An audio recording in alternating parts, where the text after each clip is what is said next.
Global. Yo, what's good, What's up, what's up? Man, for the people who don't know what's going on, go ahead and introduce yourself. Alright, what's up, man? I'm Gumbo. I'm half of the production duo Southwest here in Dallas, Texas. Wasn't born, but I was for sure raised here. Okay, sure. Yeah. Alright, now tell us a little bit about the group you were telling us about. The production group. The which group? Production group. Oh yeah, so Southwest. Southwest is a production group.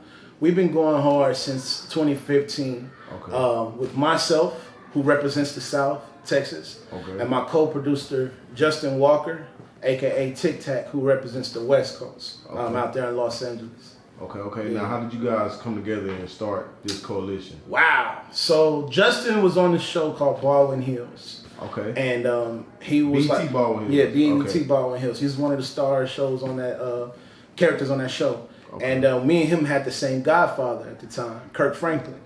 And Kirk Franklin was... So Kirk Franklin's your godfather? Yeah, well, yeah, you know what I'm saying? He was somebody that took me under his wing when I was 13. When I became an adult, we kind of like parted ways or whatever. I mean, I still love the dude. He still love me. He's just, I got 5 kids now. I'm not no little boy. Right. So, man, okay, not to, No, go ahead. But, like, how was that being under Kirk Franklin? Like, how much did you learn, like, musically, just being, under him? Majority of everything that I do, I learned just from being under his wing. Just from being invited to go on tour with him, being in the studios. Shout out to Chris Godby, shout out to Trey Nagella, and just watching him. A lot of stuff I didn't have to ask. Right. And when he took me under his wing, it's when the era of using FL Studio or Fruity Loops was popular. And he'd never seen that before. So when he heard me make beats, it just blew his mind because that was the new thing. But just seeing how he moved, how he recorded, how he produced, majority of my production I learned just from watching him. Yeah. Now, were you big into like the church scene? Like did the gospel music really kind of help your sound? Unfortunately, yes. Why you say unfortunately? There's a lot that goes into it, man. I feel like, I don't know, my beliefs, like it's just crazy. I feel like, it's really hurting our people more than anything. So religion? Yeah, religion. It's hurting our people. Like not answering the questions like why things are happening to us. And they won't tell the truth. Identify that we the true people of the Bible. That's a whole nother story though. Right. But yes, grew up playing for the churches, praise and worship, choir director. I did all of that. Music director, MD, did all of that. From church to church to church, city to city, state to state, did all that. Okay, for sure. That's what's up. Now, you know what I'm saying? We kind of derailed off of how you met your, Kirk Franklin. Yeah, so I met him through his son. So I know y'all seen that big thing that was going around trending right now. Yeah, man, I was gonna get back into that. Well, let's go ahead and talk about it. Like, no, I'm trying to stay away from that, man. I'm trying to stay away from that. I don't need nothing coming back on me. Just let me ask you this. Okay. When you initially seen that video, what was your first thoughts? Oh, shit. Shit's about to get real. It's about to get real. When I saw that, I can't be mad at Carry-On. I can't be mad at him. That's I still love him today. Even me and him part ways, but he got it. There's a lot of truth in that. You know what I'm saying? But then again, it's like a 50-50 situation. You know what I'm saying? Now don't hit me up, you know what I'm saying, asking me questions, but I'm not finna give spill no beans. But a lot of that stuff I was there for. Me and Carry-On, we grew up together. At that time when we were teenagers, we were best friends. Like when I was 13, was like 11 or 12 or something like that. We only 2 years apart. But that's how I met Kirk. Him and his mama went to one church where I met him at. And we were best friends, And then I got invited to a birthday party and met Kirk. And he saw that, I was one of the poor kids growing up in the hood. And, took me under his wing. He saw I had talent and was his son's best friend.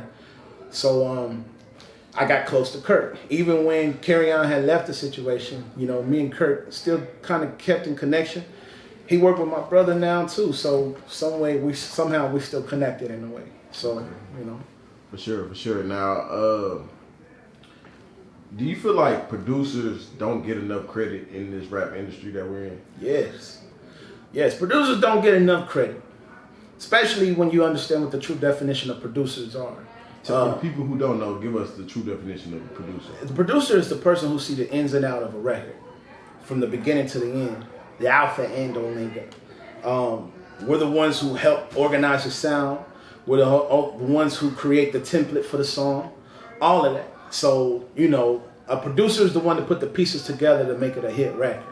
You know what I'm saying? Not just a beat maker. A beat maker can send you beats, and the engineer and the artist can rearrange the beat, which gives them production credit. So a true producer, yeah, we don't get enough credit. We don't. If anything, you know. Now, whose fault is that? Is it the producer's fault, the artist's fault? You know what I'm saying? Like, I'm a blogger. You know what I'm saying? A lot of records that producers produce, I would never know if the artist don't tell me. You know what I'm saying? And a lot of people get mad, not even just producers, videographers, everything. Like, if we post something that they were a part of, and for us not knowing, you know what I'm saying, they really kind of, you know, get at us. But it's like, damn, bro, like, I feel like the people who you working with should speak up for you just as much as you speaking up for yourself. Well, that's the thing. The producers don't actually work for nobody. A lot of us are independent unless they got a deal. I mean, we're working with. You know what I'm saying? If you do something with this artist, and this artist send me this to post, and he don't say, hey, he produced it, how would I know? Because so there's a 50-50 situation. The artist will shout out the producer if they're independent. Okay. But if they're affiliated with a label, the label don't give a damn. Their main focus is on their investment, which is the artist. Okay. So if a big label has an artist and they put out the record, they're not gonna put the shine on the producer. It's hurting their investment. No, focus on my artist so we can get the money back that we loaned it or lended my artist. So it's up to the producer and his team and everybody to be like, hey, you know, we did such and such. For example, I'm gonna make a video how I started out that Trey Songz beat. You know what I'm saying? And I'm, you know, market that. It's up to me to get my name out there. Right. You know what I'm saying? I know big time producers right now who don't got enough shine, but they get hit up by these big time artists who has the smallest percentage of records, which is crazy. But it's the numbers that matter. So if you see me, I got 50, 65, 75% of a song, and the artist got like 15%. The artist get the fame. We get the bread. And that's fine. I'm fine with that. So now we go get into your, you know what I'm saying, your catalog. Yeah. But in your opinion, you know what I'm saying, from the producer side, is it more lucrative for artists to stay independent or sign to a label, in your opinion? It's hard to say that, man. And here's why, because it's different situations. It depends on what they sign. Like, a lot of these deals right now are just loans. Okay. You feel me? So an artist can sign you and be like, we're offering you $500,000, right? But you got to pay that $500,000 back with the collections of your music.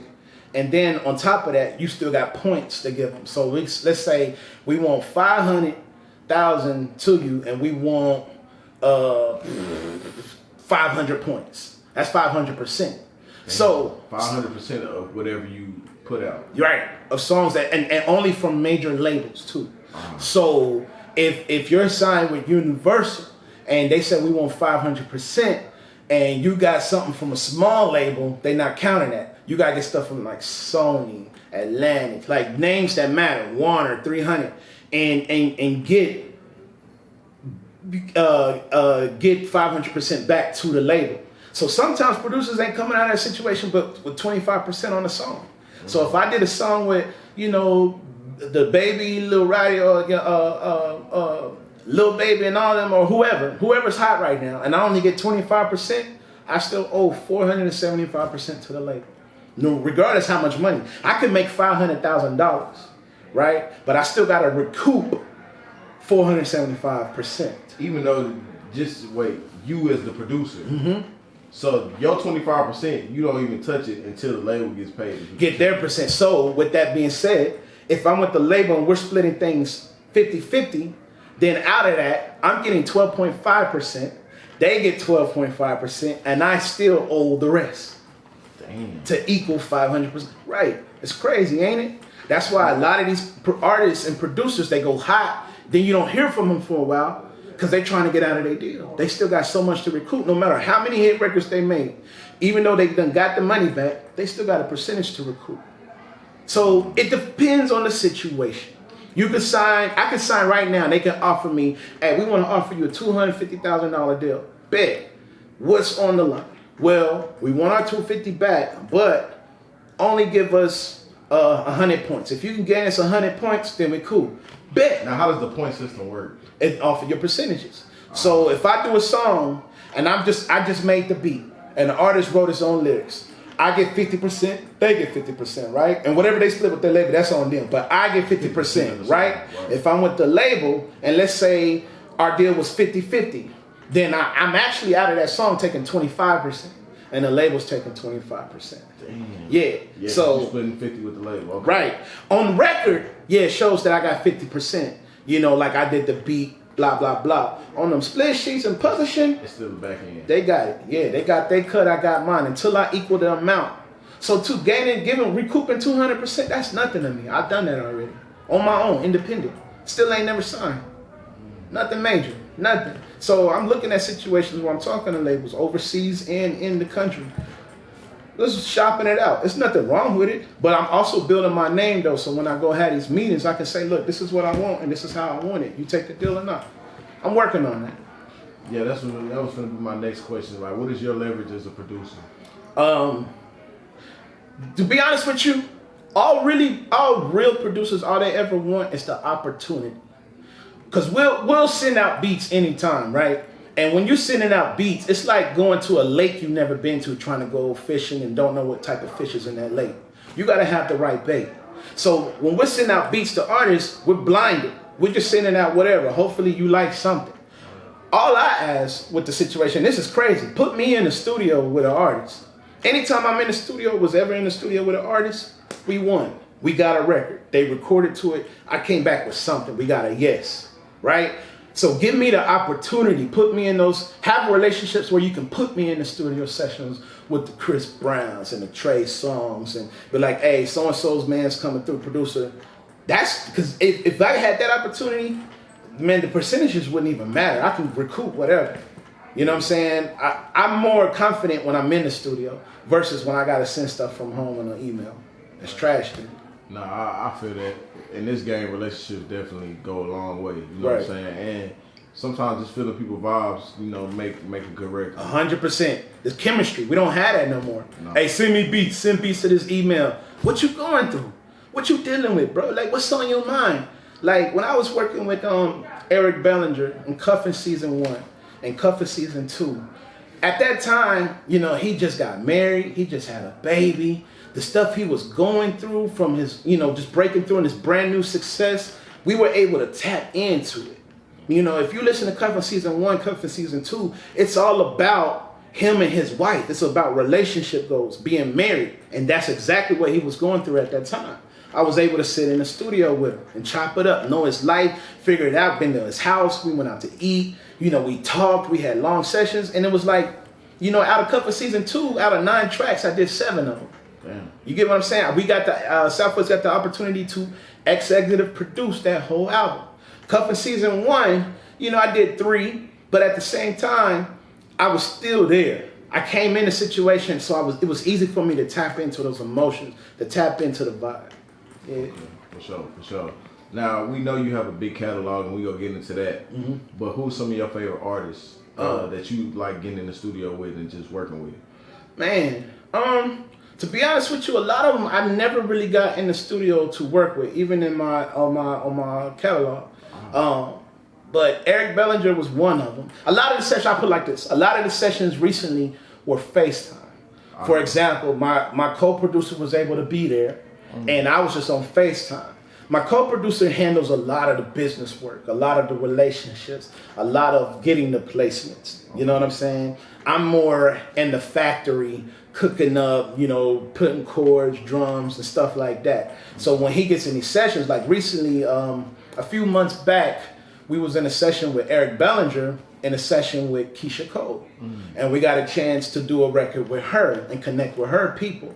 So besides being in there with Eric Bellinger, there was one time I was doing a record with an artist named Davion Ferris. Shout out to you, big time songwriter, big time artist. and we was in a session, but we had to FaceTime Tyrese. So it was like, you know, a lot of my sessions were FaceTime. I was actually in the studio this time, but Tyrese couldn't be there. We was on FaceTime. He was telling me how to hit certain chords and, you know, do this right here. So I never really had the opportunity to be in a lot of sessions.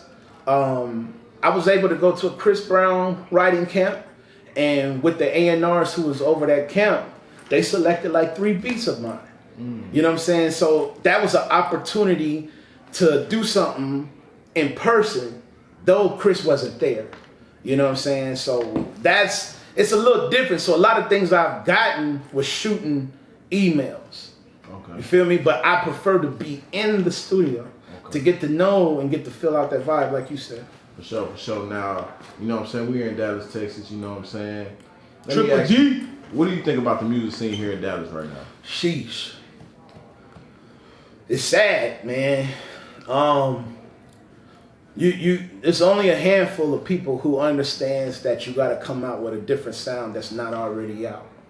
The sound here in Dallas, they're seeing what they think is popping. They see the street music and they think, yo, this is it. Everybody, that's why a lot of their music sound the same. And you can only go so far. You might get known in the city, you know, and you might be hosting a few events in the clubs and doing a few things here and there, get you some nice money that you ain't never got before doing your music. But it's not legit, it's not big. You gotta be versatile. What I learned here is you gotta travel. Like I don't have respect in my city, man. And you know, I've been here since I was like 3. You know, I grew up in Oak Cliff. I mean, not like, okay, like I'm not from Dallas, right? You know what I'm saying? But like I feel like how you say, until you start traveling and moving around and also showing your accolades, people really don't respect it. But do you think you put out enough information for the people to know what you got going on? Yeah. Man, you can ask any big producer that lives in Dallas. It's almost like a pride war, man. Like if I ain't help you get on, you're not gonna support me. You're not gonna. It's about, like, the hardest thing is getting help from your own city, and I've seen it here in Dallas. I put out a lot of stuff. I worked for free for a lot of folks out here in Dallas. There's a lot of people who got a big name for themselves here in Dallas. I did free work, or if I got paid, I allowed them to name the price and got the minimum of anything. You know what I'm saying? And when I start doing, so when you stop doing that? When I stopped? Yeah. When I started, do you still do stuff for free? It depends on what you consider free.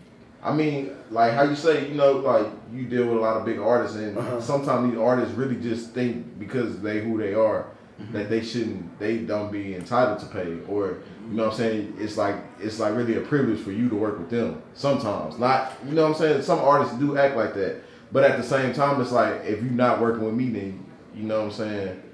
Sometimes maybe you won't be successful. There's a lot of people who want you to join their team, join their brand, help them out, and focus on them. I wouldn't say I do stuff for free. I do stuff like test drive the whip. You get me? So, you know, you want to work with me, I'll bring you in. I'll do a session. I'll make you a custom beat. What you think? How you feel? Man, I want to work with you. Bet. Let's figure out a plan. Then we start talking business. If it's something I can't get down with, or you can't get down with, we'll see it in the test drive. You know what I'm saying? So I wouldn't necessarily say free. Every free, or what free thought intention is a future goal of a possibility of something popping off. So like I see something that could pop off working with this artist, then cool. You know what? Let's work. You know, you got to have your business together, your social media together, your grind together, your hustle together, you know, all of that. And then I can be like, you know what? I want to build with you. But when you got artists who ain't got none of those things together, they only rapping on YouTube beats, they never really invested in themselves, I don't see it happening. You know what I'm saying? I feel like for me, I invested in myself. I bought all my equipment. I done built 3 studios here in Dallas, Texas. I went to school.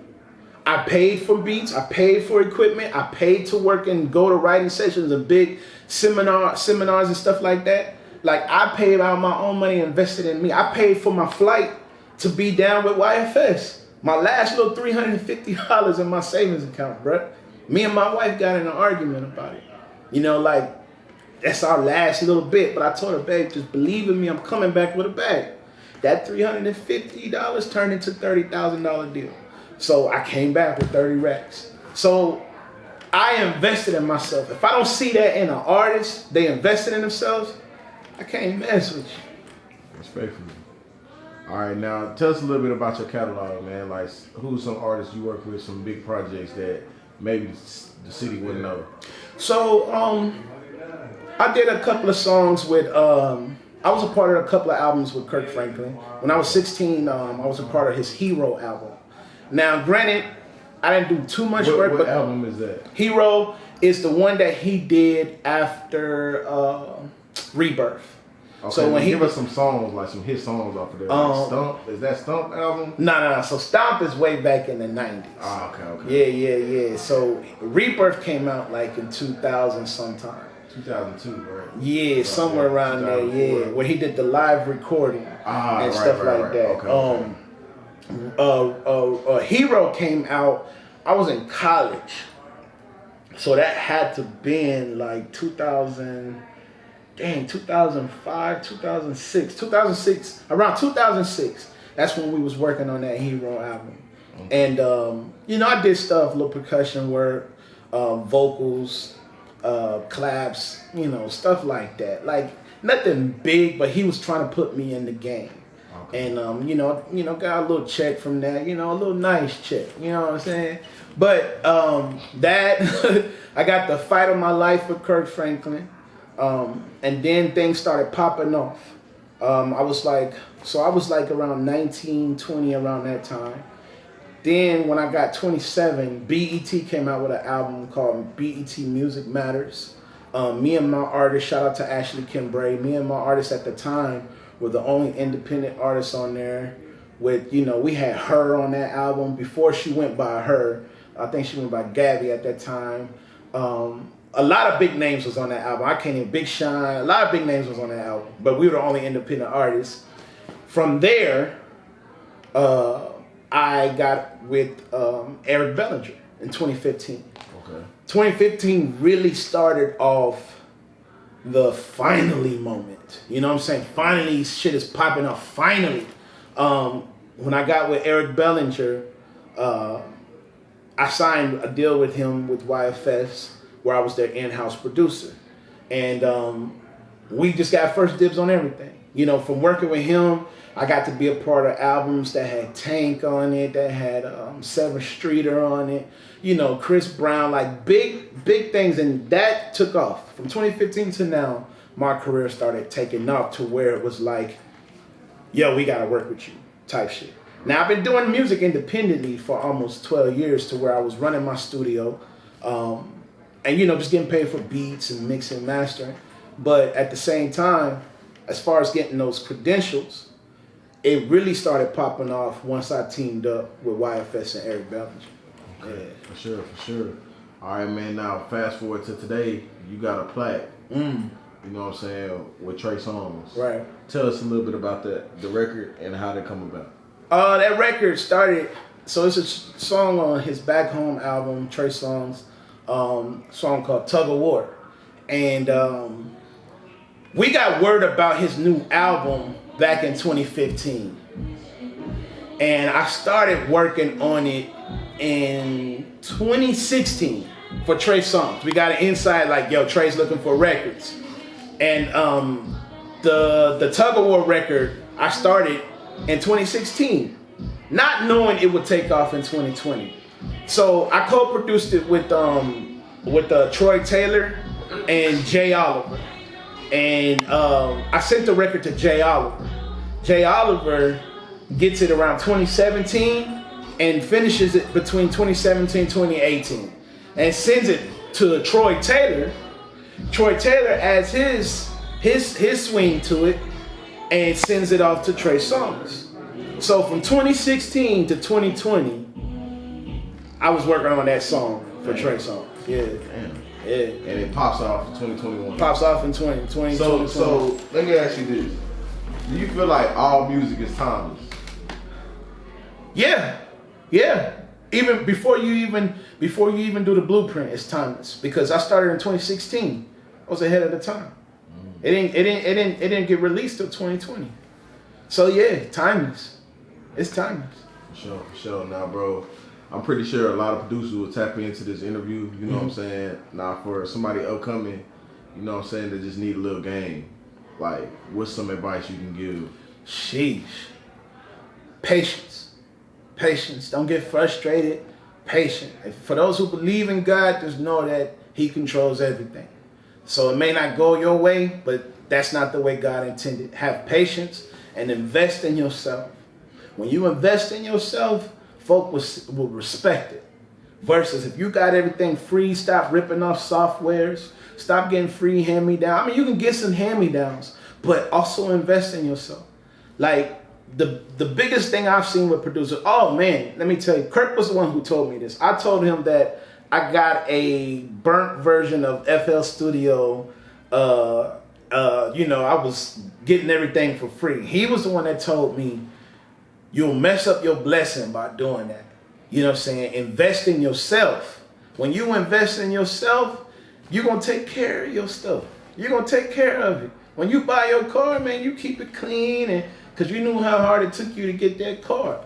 You know, same with your music. I've invested in school, all these racks, all the keyboards, drum machines, whatever, MIDI boards, software. I invest in it. So I'm going to take care of my product. So invest in yourself and have patience. For sure, man. Now tell the folks at home where they can follow and find you and keep up with your music. Man, follow me. You can follow me at Gumbo Music _. You can also follow my production team, Southwest Music, SOUFMUSIC Music. SOUFWEST Music. Follow Just in Time for Dinner, my co-producer.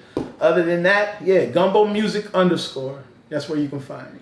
Instagram. So, man, I appreciate you for doing this interview, man. We're going to have to stay tapped in, you know what I'm saying? And in a couple months, we'll see where we at with it. Yes, sir. Thank you. Shout out to Dallas Global, man. Y'all the real ones. For sure.